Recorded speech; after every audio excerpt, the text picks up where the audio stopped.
सुरेंद्रनाथ माझी महोदय जी कि दक्षिण चेन्नई स्थित श्री जगन्नाथ आध्यात्मिक शैक्षिक और सांस्कृतिक ट्रस्ट मुख्य परिचालना ट्रस्टी भाव में कार्य करुछंदी से महोदय को मु प्रणाम करुची। आज अन्यतम वरेण्य अतिथि भाव में प्रोफेसर डॉक्टर राधानाथ बेहरा महोदय जे कि गणित विभाग प्रोफेसर शिक्षाविद एवं प्राक्तन अध्यक्ष नवरंगपुर कॉलेज रे एवं आज अन्यतम वरेण्य अतिथि जे कि नीलाचल निखिल उत्कल पाला संगठन संपादक भाव में गायक कलानिधि उपाधि पाइथिबा पंडित मनोज कुमार मिश्र महोदय, अन्यतम वरेण्य अतिथि साहित्यिक प्रवचक संपादक कलिंग भारती एवं उत्कल छात्र साहित्य समाज सभ्य जे कि पद्मश्री डॉक्टर रजत कुमार करंकर नाती डॉक्टर अंशुमान कर महोदय एवं आज अन्यतम अतिथि साहित्यिका तथा शिक्षाविद डॉक्टर कवि प्रसाद मिश्र परिवार जड़े योग्य दायाद ओडिया भाषा साहित्यर जड़े स्रष्टा भल शिक्षयित्री डॉक्टर आशालता चौहान महोदया जे कि भुवनेश्वर स्टुअर्ट स्कूल शिक्षयित्री भाव में कार्य कर सुनाम अर्जन करिसेंती। आज अन्यतम अतिथि संगीतज्ञ वरिष्ठ कंठशिल्पी श्रीमान रजनीकांत महापात्र महोदय, साहित्यिक शिक्षाविद डॉक्टर कमलाकृष्ण त्रिपाठी महोदय, आमर सुजनी परिवार मुख्य उपदेष्टा रिटायर्ड आईएफएस श्रीयुक्त आशुतोष सामंत सिंगार महोदय, अन्यतम उपदेष्टा सुजनी परिवार प्रोफेसर गोदावरी मिश्र महोदय एवं सुजनी परिवार अन्यतम सदस्य डॉक्टर बासंती महांती महोदया एवं आज सर्वोपरि यही कार्यक्रम को जे सुंदर भाव में संचालन करुचंदी संयोजना करुचंदी शब्दर जादुकरी स्पर्श रे समस्त को आह्लादित आमोदित करुचंदी से होचंदी आम समस्तंकर प्रिय अपनार सुजनी परिवार संपादक श्रीयुक्त अशोक कुमार सामंत महोदय, कार्यक्रम निर्देशक सुजनी परिवार इंजीनियर प्रताप चंद्र आचार्य महोदय एवं विशिष्ट साहित्यिक सांबादिक विघ्नेश्वर साहू महोदय जे आज प्रथम आरंभ रे मुतांकर भजन शुणुली। सुनामधन्या विशिष्ट कंठशिल्पी श्रीमती ज्योतिर्मयी त्रिपाठी महोदया अशोक कुमार महापात्र महोदय एवं सुजनी परिवार समस्त अतिथि मानू ए सेवकर भूमिष्ठ प्रणाम। बंधुगण, आज जो दुई महात्मा जो कृति एवं कीर्ति विषय मो पूर्व जो वक्ता मान सब कहले यह निश्चित भाव में आम समस्त गोटे गर्व गौरवर विषय। कारण ये दुई जोगजन्मा पुण्यात्मा पुण्यश्लोक एवं ओडिया जातिर गर्व गौरव ओडिशा माटीर जे गर्व गौरव ये दुई महात्मा विषय आज जो स्मृतिचारण करुछंती सृजनी परिवार माध्यम सृजनी परिवार प्रतिवर्ष जो कार्यक्रम हाथ को नहीं आज जो भली भाव जो दुई वरिष्ठ महान व्यक्तित्व जो कृति तांकर विचारधारा से विचारधारा को स्मरण रखापी मु सर्वप्रथमे यही दुई पुण्य श्लोक पुण्यात्मा पाद पद्म मोर शतकोटी भूमिष्ठ प्रणाम जनाऊँगी। जहाँ आज प्रोफेसर माझी महोदय कहते दुई व्यक्तित्व जीवन गाथा वास्तव में ये दुई बंधु मोर अति आत्मीय अपनार दीर्घ 30 वर्ष धरी यही दुई बंधु सहित संपर्क रही। मुझे पारला खेमुंडी एसकेसीजी कॉलेज रे ओडिया विभाग अध्यापक भाव में कार्य करुली से डॉक्टर कवि प्रसाद मिश्र से मद्रास ओडिया एसोसिएशन सभापति भाव में कार्य करुले मत निमंत्रण देते जे ओडिशा प्रदेश गठन इतिहास उपर आपण उत्कल दिवस रे अतिथि हेबे किंतु सही समय मोर गोटे दिल्ली रे कार्यक्रम पड़ा मुझे पार्ली ना मुझे क्षमा मागी परवर्ती समय जीव बोली कही किंतु से सुजोग हो पार्ला ना गोटे अफसोस रहीगला। कारण ये डॉक्टर कवि प्रसाद मिश्र जड़े भल मनीष अंतरात्मार मनीष एवं तांकर विचारधारा बहु उच्च कोटीर 1933 मसीह जन्म होते पद्मश्री डॉक्टर रजत कुमार कर महोदय तार 5 वर्ष पर 1938 मसीह जन्म होते आपणकर डाक्तर कवि प्रसाद मिश्र ये 89 वर्ष पर्यटन बंची किए केते वर्ष बंचला मु भावुची ये 76 वर्ष एवं 89 वर्ष एमाने सब सताई कारण एमानंकर कृतित्व एमानंकर देशभक्ति एमानंकर देश प्रीति एमानंकर विचारधारा एते उच्च कोटिर थिला एते महान थिला तांकर कृति और कीर्ति को कलना करा जाई हबो नाही कारण दीर्घ 20 रु 30 वर्ष धरी जेतेबेले टीवी चैनल रे एवं All India Radio Akashvani Cuttack जेतेबेले रथयात्रा धारा विवरणी आमे दउथिलु एबे मध्य मु दउची सेतेबेले मो रजत बाबूंक कथा मने पड़े जे थिले केते खुशी होतांदे केते आत्मीयतार सहित आमे बांटी दांदे कारण से जगन्नाथ महाप्रभुंकर इति निकटतर एते आपणार जगन्नाथ महाप्रभुंकु से तांकर एते उपासक से तांको एभली से भल पांदी केवल अनुभव ही जाने मु तांको पाखुर देखिछि जगन्नाथ प्रति तांकर जो अचला भक्ति श्रद्धा विश्वास रही ताको मु जीव बड़ी भाव अनुभव करिछि मु गलाथर मीटिंग रे कहूतिली जे सी एते निमज्जित होई जानती जगन्नाथ पे से पागल जगन्नाथ को देखिदेले तांकर चित्र बा तांकर दुई चका आखि को देखिदेले सत्य जमती तांकर अंतरात्मा खुशी हो जाए एवं दुई चक्षुर मिलन हो जाए भक्त भगवान सत्य जमती मिलन हो जाए यही अनुभूति मोर आसी तांकर यही कार्यक्रम देखला पर कारण सी जो रजतकर महोदय जो शून्या तिथि अर्थात बामन जन्म और अनंत चतुर्दशी संदीक्षण जो जन्म होती एथिरु जना पड़ुची तांकर पिता कुलमणि माता इंदुमती तेणु कुल इंदुमणि अर्थात ये दुई आत्मा पिता और माता ये दुईंकर संयोग रे जो पुत्र संतान टी जन्म होते जे आमर रजतकर महोदय एथिरु जना पड़ुची जे पिता माता संजोग विहिता लिखिची कपाले यही सत्य जे एभली एक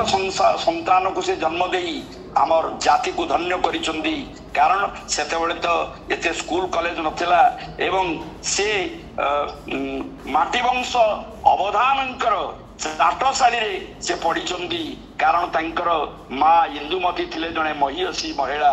एवं पिता थिले जो उत्कल साहित्य प्रेस जो बाग्मी विश्वनाथ कर द्वारा स्थापित जो उत्कल साहित्य प्रेस से उत्कल साहित्य प्रेस मैनेजर भाव रे कार्य करुथिला बेले सेति बेले पुत्र रजत कुमार को संगे नहीं तेणु पाठ सहित साहित्य सहित शिक्षा सहित रजत बाबू परिचित होइतिले एवं माता जो धर्मपरायण महिषी माँ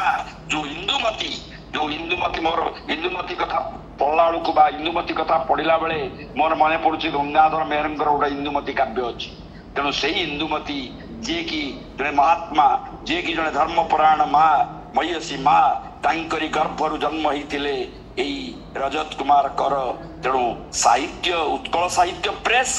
एवं इंदुमती धार्मिक प्रवृत्तिर प्रत्यक्ष प्रभाव पड़ता रजतकर से थिले तांकर ना होची रजत कुमार मते लगे से चिर कुमार जितेबाला सहित आमर भावर आदान प्रदान हुए से प्रथम हसी दियंती एवं एते सुंदर स्वच्छ भाव मन खोला हसी से निजर उत्तर दियंती कथा कहती आलोचना करती एवं समय क्रमे गुरु विचंद चरण पट्टनायक प्रतिष्ठित कलिंग भारती सहित प्रत्यक्ष संपर्क स्थापित होला सेतेबेले विचंद चरण पट्टनायक थिले कलिंग भारतीर माने स्रष्टा कलिंग भारती अनुष्ठान गढ़ी बहु लेखक बहु कवि बहु साहित्यिक बहु गाल्पिक से तैयारी तेणु विचंद बाबू मार्गदर्शन में ओडिया भाषा साहित्य सेनापति भाव में कार्य कले आमर डॉक्टर रजतकर महोदय से भंज साहित्य रीतिजुग साहित्य ओडिसी संगीत नृत्य लोककला ए संपर्क रे अनेक ज्ञान भितर थिला से गुड़िक धीरे धीरे आत्मप्रकाश कला ओडिया भाषा रे एवं आउ गोटे बड़ परिचय होची महाप्रभु जगन्नाथ से थिले कनिष्ठ उपासक भक्त साधक तांकर आशीर्वाद रु से अनेक गीत रचना करिसंदी भजन रचना करिसंदी नाटक रचना करिसंदी सी एभली भाव रे आजीवन समर्पित होइतिले महाप्रभुंकर पाद पद्म रे ताको भाषा रे वर्णना करियबो नाही 1944 रु भंज जयंती माध्यम सांस्कृतिक जागरण से सृष्टि करि कवि सम्राट उपेन्द्र भंज आपण माने जानती जे विछंद चरण पट्टनायक जे कि कवि सम्राट उपेन्द्र भंज ऊपर गोटे बही सुंदर कैसे लिखिं एवं कवि सम्राट उपेन्द्र भंज काव्य कृतिर आकलन एवं तार प्रसार रे जो प्रमुख भूमिका निर्वाह करते पद्मश्री डॉक्टर कर ताकू भाषा प्रकाश करना 1950 रे ओडिसी संगीत नृत्य गुड़ी पारंपरिक संस्कृतिर संरक्षण प्रसार भितर से प्रकाश करिसें संगीत को शास्त्रीय मान्यता देवाई मु भावुची रजतकर महोदय भूमिका को अस्वीकार करहब नहीं से दिगरे बहुत चेष्टा से करते 1962 रु 2022 दीर्घ 60 वर्ष धरी ओडिया भाषा साहित्यर सेवा दिगरे से भली कार्य करिसेंती ओडिया जाति ओडियार अस्मिता ओडियार भाषा साहित्यर उन्नति पाई से जो भली भाव में कार्य करिसेंती जो भली भाव में आत्मोत्सर्ग करिसेंती ताकू जेते भाषा रे वर्णना कले मध्य ता संपूर्ण हब नाही आउर किछि बाकी रहि जीवो तेणु जगन्नाथ संस्कृतिर प्रचार प्रसार सहित विशेष करी भंज साहित्य रीतियुगीय साहित्य एवं पाला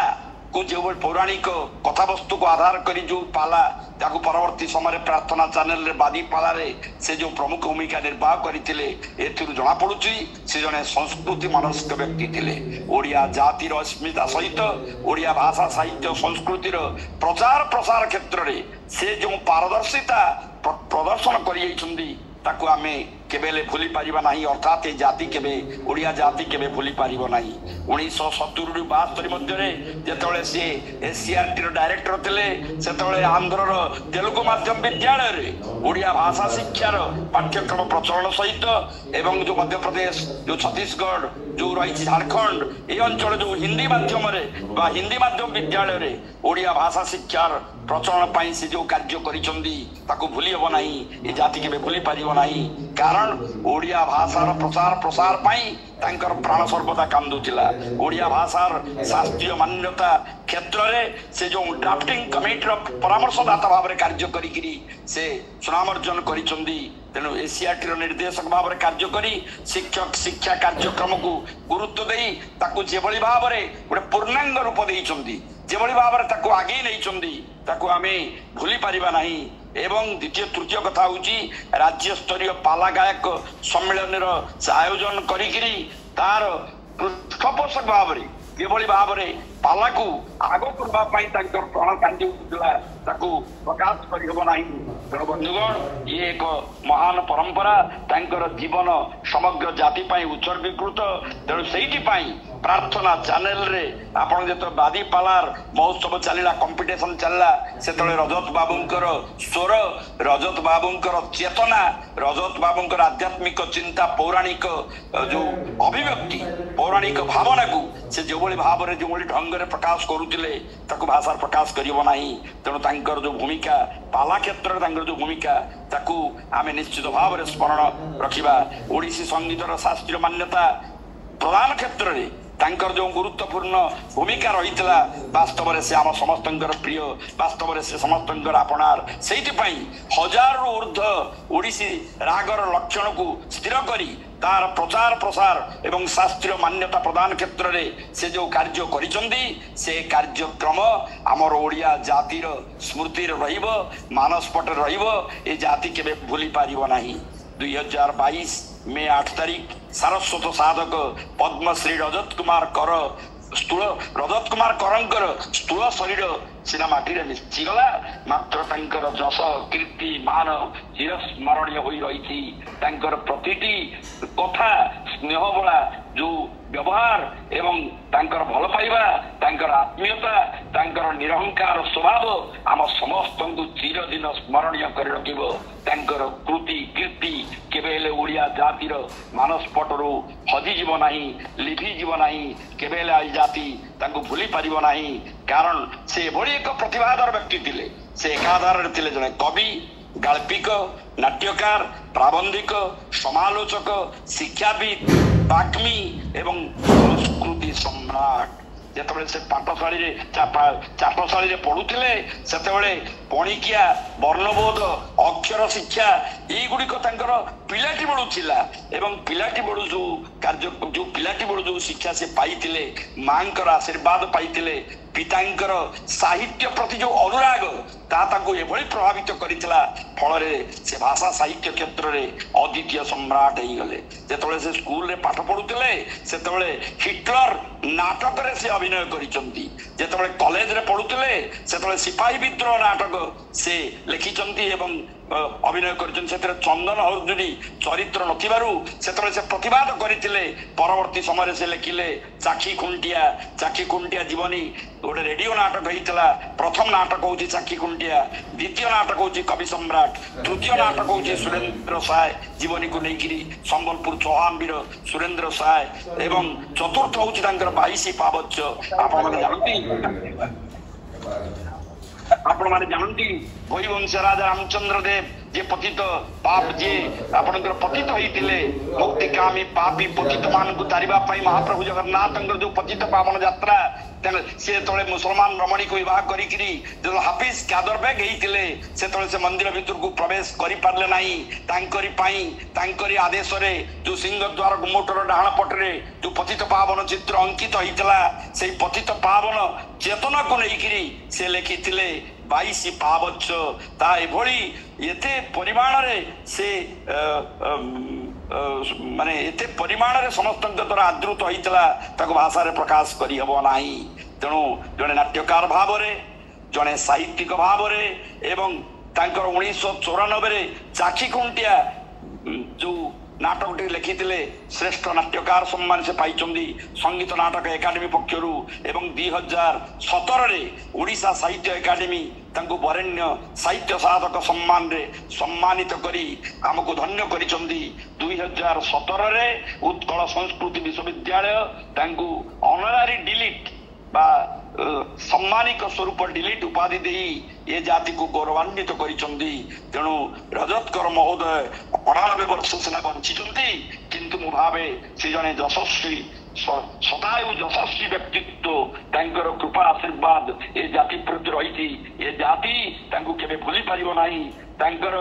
ଚିନ୍ତା ଚେତନା ତାଙ୍କର ବ୍ୟକ୍ତିତ୍ୱ ତାଙ୍କର ବହୁମୁଖୀ ପ୍ରତିଭାର ଯୋଉ ପରିଚୟ ସେ ଦେଇ ଯାଇଛନ୍ତି ମୁଁ ତାଙ୍କର ଅତ୍ୟନ୍ତ ଆପଣାର ଏବଂ ବହୁ ବର୍ଷ ତାଙ୍କ ସହିତ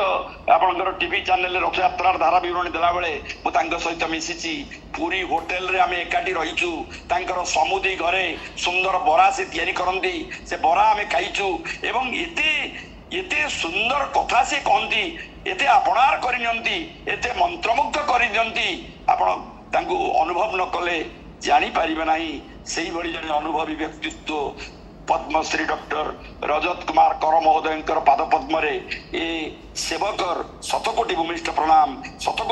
ପ୍ରଣାମ। ସେ ଯୋଉଠି ଥାନ୍ତୁ ଭଲରେ ଥାନ୍ତୁ। ମୁଁ ଭାବୁଛି ସେ ବୋଧେ ମହାପ୍ରଭୁ ଜଗନ୍ନାଥଙ୍କ ସହିତ ବିଲୀନ ହୋଇଯାଇଛନ୍ତି। ସେ ମୁକ୍ତିମୋକ୍ଷ ପାଇଯାଇଛନ୍ତି। ସେ ଆଉ ପୁନର୍ଜନ୍ମ ପାଇନାହାନ୍ତି। କାରଣ ଯଦିଓ ଆମର ପୁନର୍ଜନ୍ମ ବିଶ୍ୱାସ ରହିଛି ପୁନରପି ଜନନମ୍ ପୁନରପି ମରଣମ୍ ପୁନରପି ଜନନୀ ଜଠରେ ଶୟନମ୍, ମୁଁ ଭାବୁଛି ରଜତ କୁମାର କର ସେ ନିଶ୍ଚିତ ଭାବରେ ମୁକ୍ତିମୋକ୍ଷ ପାଇଛନ୍ତି। ଭଗବାନ ଜଗନ୍ନାଥଙ୍କ ଦେହରେ ଲୀନ ହେଇଛନ୍ତି। କାରଣ ଜଗନ୍ନାଥଙ୍କର ସେ ଥିଲେ ଅତି ଆପଣାର ଏବଂ ଅତି ନିଜର। ଏବଂ ଆଉ ଜଣେ ତାଙ୍କର ଶାଳକ ହଉଛନ୍ତି ହୃଦରୋଗ ବିଶେଷଜ୍ଞ ଡକ୍ଟର କବି ପ୍ରସାଦ ମିଶ୍ର,